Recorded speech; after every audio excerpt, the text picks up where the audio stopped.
Naimbagag sa iti amin nga dumdumnag dito ay 104.7 FM Radyo Sagada itaket aldaw iti Wednesday kan oras ti alas 9 para iti programa nga Sagada MDRRMO on air. Kastamat apo iti panangited dito ay tangatang kadagiti updates manipod kadagiti na dumaduma nga opisina ti gobyerno lokal dito ya Sagada. Dito nga rod ni Gwen na makadwayo itang agsapa no sa dinno kat ti topic tayo kat kasilpo iti climate disinformation. So speaking of climate disinformation, alisin na kayo man apong sumirip mo iti Facebook page ti Radyo Sagada kan ti baro nga Facebook page ti Radyo Sagada. No sa dinno kat adaan iti panangited focus wano dagsen iti tungtungan iti climate disinformation kastamot iti tungtungan iti climate change kanda do mga banag nga adda ti kaiyarigan na iti aglawlaw ken dagiti nainsigudan nga umili ng runa ditoy Cordillera. So disinformation anya ba dito climate disinformation ken anya ti impact na, wano epekto na, wano anya ti connection na iti tungtungan iti disaster risk reduction. Okay, so dito yung climate disinformation na pukat sistematiko nga panangited iti mistake nga impormasyon. Wano panang awan iti siyensya. Kasilpo no apay nga adati climate change kun anya dagiti kabubuya nga makaitud iti panakadangran ti biag sanikwa ken uray ti pangkabyagan. Ayan. So, yan po ang climate disinformation. Bakit natin kailangan bigyan ng pansin dito climate disinformation? Di karkaro itata po iti tiyempo nga ano bang ibig sabihin nito? Yung internet kat sinmaknap iti availability kan access nga uray iti kawawayan iti Cordillera kat adu dagitoy dan komunidad nga ada access dati internet. Kat babaan nga ro iti internet nalaklaka nga sumangknap dagitoy da wrong information. Dagitoy fake news kuna tayon kanda dumapay nga nakadesenyo garod tapno haan nga mamati ti tattao no anyati climate change. Haan nga umaksyon ti tattao iti tungtungan ti climate change. Ano ngayon, di ba? Bakit siya dangerous? Apay nga makaitud dayto iti pagad iti tungtungan ti disaster risk reduction. Ayan. So ang isang nya na ganan kabubuyan na daytoy kan epekto na iti disaster risk reduction dito'y nasaknap ken nalaka nga panang iwaras iti wrong information gagara nga impormasyon nga mangtikaw iti kapanunutan ti tattao ket titungtungan iti preparasyon. Disaster risk reduction number 1 dita apo ket tungtungan ti kasano tayo garud nga maiwasan ti didigra ken madi nga epekto na kadagiti tattao kadagiti sanikwa tayo uray dagiti pangkabyagan tayo. So no sumaksak na iti internet ken nalaka nga i-access dagiti ubing nalaka tayo nga i-access nga natataengan nalakamot lang nga i-access dagiti adda iti gobyerno dagiti agdudu mga impormasyon nga amin ket han nga agpayso mapukaw dijay scientific basis no apay nga aramiden dagiti agdudu mga institusyon ken uray ti umili ti tungtungan ti panagsagana no anya dagiti madi nadagsen narigat nga sangwen nga problema nga itunda ti climate change. Gaputi ka siya di handa nga garamid di ba ti uman natok nga addang tapno nga rod agsagana ti tattao kadagiti posible nga itsuran ti hazards dagiti problema dagiti da problema nga mabalin nga iyanak ti climate change. So it will delay the response dagiti na dumaduma nga komunidad panagresponde manipod iti gobyerno ken panagresponde met laeng manipod kadagiti agdudu mga institusyon iti uneg ti maysa nga komunidad. Nekadua iti tungtungan met laeng iti panang itud iti panagresponde. Itong emergency response iti panawin nga adda ti didigrat sa adda dita nga sumalsali dagitoy da nagado nga fake news. Panggap iti mapaspasamak. Di ba? Maulaw dagitoy agresponde. Mununa, imbis nga dagijay dagus nga makasapol. Iti tulong ti marespondean at dadagijay sumalsali, mabalin nga magudwan dagiti puwersan ti first responders, mabalin nga sabali di siya napananda, imbis nga mapanidya area A. Dahil nga dyan sa mga maling information na apantayumat akseptaran sa tayo to apan i-share. Kaya lagi-lagi nga ipalpalagip dagitoy daadda iti opisina ti disaster risk reduction nga ti pagsanggiran tayo ti impormasyon ket dagitoy damet opisyal nga pages haan nga dijay in muna nga nakita mi ijay Facebook ket diayon ti agpayso di ba pumunta ka sa DOST Philbox Facebook page mapangka ijay MDRRM official page ti munisipyo. Di ba? Agsaludsod ka, ije barangay captain mo, no, adda ti usto nga information da, kasilpo nga rod, kadagito'y damang mangyari. Huwag kang basta-basta naniniwala. For example, di Lunes, o di ba, back to school, ang ating mga estudyante. Ano ang bumulaga sa atin? Suspended kan mo ti eskwela gapu ka ni Typhoon Esther. At sa totoo lang, manung aldawon ti linmabas, pinmanawon iti Philippine Area of Responsibility ni Esther. Pero, manu kada tayon tinang i-click ijay nga post, kanang i-share ijay nga post. Di ba? Nakakalito. Karkarutahaan lang nga tayo nga adults ti adda ti access iti internet, iti Facebook, kanda dumapay nga social media channels, ure dagi ubing tayo. Di ba kahit nga mga elementary dyan, meron ng mga Facebook pages kahit na hindi dapat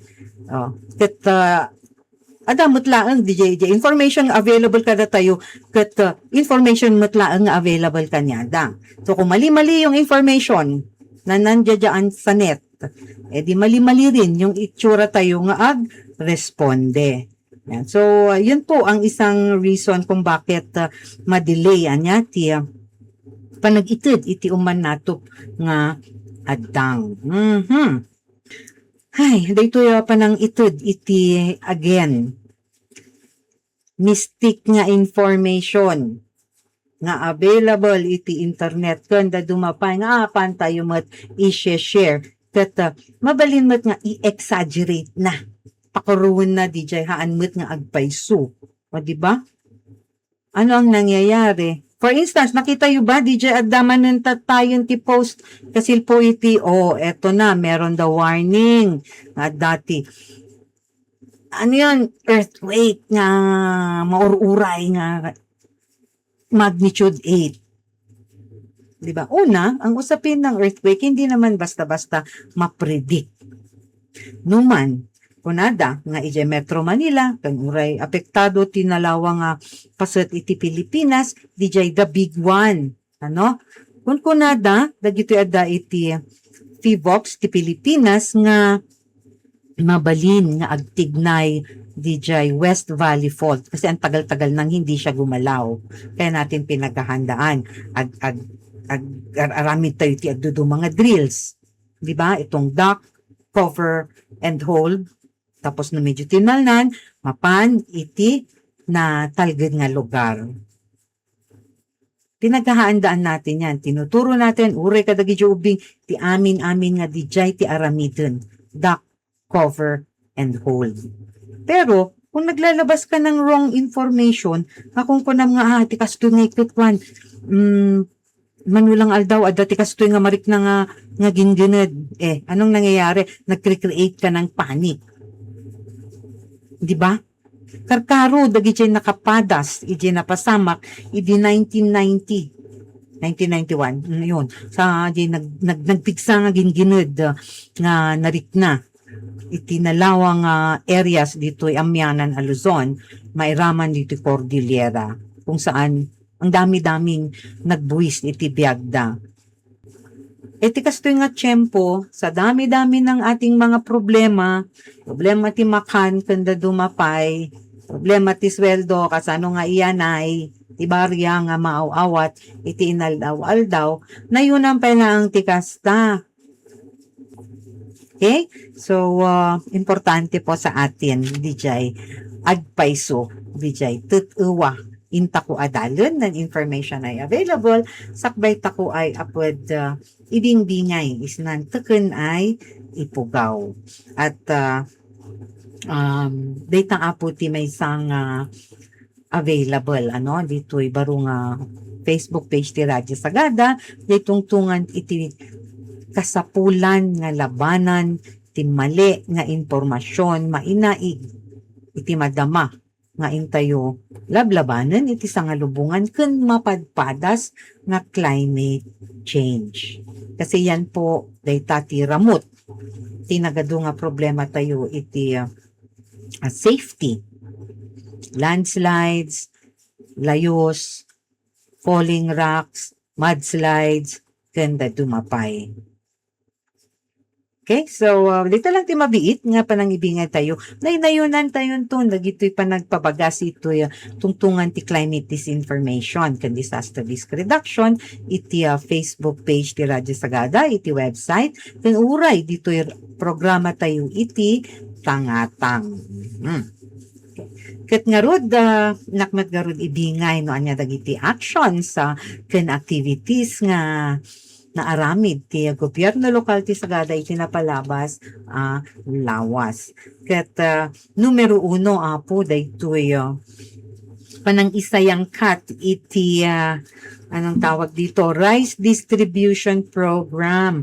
Madama ti rice distribution iti South Central to nabigat South Central ken barangay Dumang adapay dagiti 50 ang individual nga nakaawat dito nga bagas. Dito ko 27 kilos kada household. Di ba? Manupay nga aldaw nga tarayon na rita nga isa ang tayo iti kaldero. Dita ket programa garud manipod iti gobyerno nasyonal nga ipatpatungpal iti Municipal Social Welfare and Development Office. Ket the last week nalpasan dito Central Zone laksid nga rod kadagiti mano nga individual ijay barangay Dumang nga nakaawat iti bagasda. Okay, ken kastamot apo nga may pakpakaamo nga kalkalpas matlaang ti refresher course ken adamat lang dagiti baro nga trainees iti occupational first aid training. Naiduma iti and basic life support dati partner na nga basic life support para iti grupong tour guide association ti SetGo. Daytoy ket katinulong da ti MDRRMO office kastamot ti Sagada Emergency Response Volunteer Group daytoy serves nga nang ipaay iti training kadagitoy kamang ti SetGo ng runa kanda dumamot lang nga guides nga nainayon dita nga activity taapay haan lang compliance kasi kasapulan ti guides daytoy first aid training kailangan that certificate tapno may kanda ti business permit nga mabalinda nga tour hindi lang yon no diket amuda nakasapulan nga agi-provide damot laeng ti kinatalged daytoy safety para kadagitoy da bibisita. Part of their job is siguro nga occupational first aid. Ano yung kailangan nilang alam tapno maipatungpal da DJ trabaho da nga adaan ti seguridad. Pero liban dyan, amo tayo mat nga ti kaamuan iti first aid ket mabalin nga anytime masapol nga i-practice. Mabalin nga DJ mang ipraktikaam ket iti uneg ti pamilyam, mabalin nga iti uneg iti komunidad, mabalin nga iti turista, mabalin nga habang agbibiyahe ka ket adda ti napasamak ijay dili nabasam dita ayan ti kalsada ket mabalin kamet laeng nga tumulong. Kaya seryoso po ito at gawis tay seryoso na naay the tour guides tako ay mang ipangato. Isnan kaamuan, yan ang kabailanda panggapisnan first aid, and basic life support. Okay, katanya pidagiti do mga updates ito kalkal pa sa apo di jay panang ipaay mo iti Municipal Health Office iti tungtungan sa lunat para kadagiti babae itong cervical cancer screening na angay iti kalman sa jay barangay Demang. So importante para kadagiti babae nang runa iti agtawon iti 25 years old inga na iti 60 nga sexually active ada dito'y cervical cancer screening. Pap smear, in some cases, maminsan kat DJ ko nada nga acetic acid wash, AA wash. Ayan. So, daytati mano nga activity nga inaramid mo ti Rural Health Unit.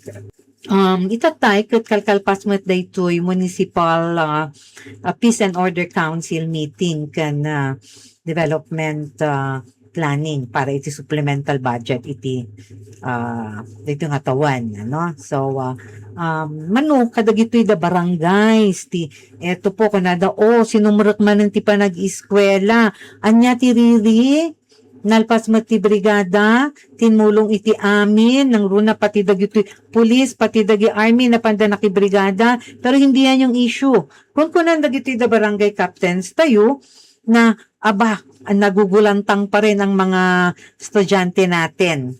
Iti, tungtungan ti, anya kuma, pamasahe. Kasi walang katapusang issue yung pagtaas ng presyo ti pamasahe. Uray no, at dati pa nagbaba. Ti presyo, ti gasolina, ken krudo.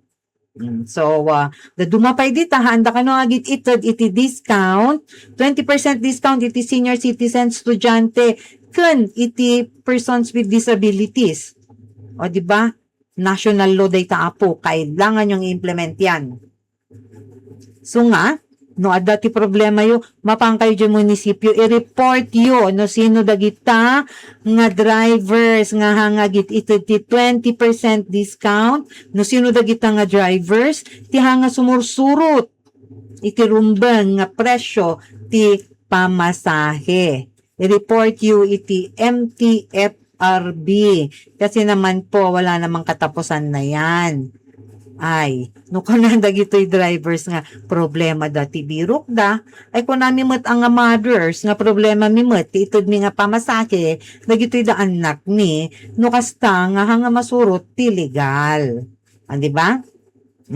Anya pa dagi report do ito good news kunamot ti adu nga barangay captains nga iti panagrikos da kadagiti babalay panagrikos da iti garden kan taltalon ket awan mo tinakita da nga naimulmula nga marijuana kaya amin halos amin ket nang i-report itatay nga ayon zero marijuana kadagiti babarangays da. Kaya naman adadagi jay nagbaligi nga babarangay dito'y sagada nga naikat ti barangay da ijay listaan nga mabanbantayan no kasil po iti anti-drug enforcement. So at least data nga good news. Pero wait, okay tayo sa marijuana. Ang problema natin, arak.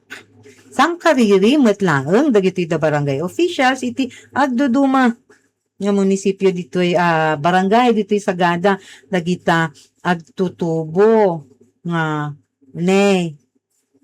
agbalin maten nga gagangay kanya dati gumatang ti arak ken agbarbartek kaya manen ipakpakaam mo dagitoy da barangay officials nga pangasi tayo met nga dati store tayo number 1 haan tayo nga agilako kadagiti anak tayo nga menor de edad ti sigarilyo ken arak para met kada tayo nga nataengan haan tayo nga ibaon dagiti anak tayo nga gumatang ti sigarilyo ken arak tilaeng barangay nga addaan iti liquor ban na ken adamet laeng ti ordinansya na kasil po iti saan nga panang ilako iti chichirya iti uneg ti barangay ket ti barangay Balugan. Okay, ket ano pa ba yung ibang mga updates natin manipud iti tungtungan ti MDRR MC kan local government unity sagada updates ket nayunan tayon ton iti regular apan ang ited iti damdamag nga oras ti alas 7 ken oras iti alas 12 iti pangaldaw. So yan po ang ating ababa nga programa iti sagada MDRRMO on air and LGU updates para itang Wednesday, June 10, 2026. Dito ni Gwen Gaungan nga kung magpablaaw. Manen, don't forget to follow and share our posts on Facebook, YouTube, and our website.